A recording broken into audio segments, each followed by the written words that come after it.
இல்லை அது தவிர்க்கவே முடியாது. இப்போ சமீபத்தில் கூட துபாயில் வந்து இதனுடைய ப்ரொமோஷன் நடந்தது. என்ன காரணத்தினால சிம்பு போகலை.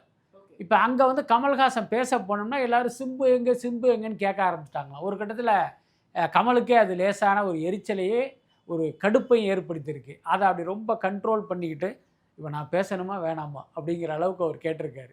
ஸோ அந்த அளவுக்கு பார்த்தீங்கன்னா சிம்புவுக்கு வந்து ஒரு பெரிய ஃபேன் ஃபாலோவிங் இருக்கிறது அந்த படத்துக்கு வந்து ஒரு பெரிய ப்ளஸ் தானே. அதை வந்து கமல் வந்து கரெக்டாக புரிஞ்சிருக்காரு. இன்னொன்று இந்த படத்தினுடைய கதை எனக்கு தெரியும். இந்த கதையில் வேறொரு ஹீரோ நிச்சயமாக நடிக்க முன் வர மாட்டாங்க. அதில் மாற்றமே இல்லை. ஆனால் சிம்பு வந்து இந்த படத்தில் வந்து நடிக்க முன் வந்ததே ஒரு பாசிட்டிவான விஷயம். ஒன்று கமல்ஹாசனுக்காக அல்லது மணிரத்னத்துக்காக. இந்த 2 பேரில் ஒருவருக்காக அல்லது இந்த இருவருக்காக தான் அந்த கதையிலே அவர் நடிக்க முன் வந்திருக்காரு.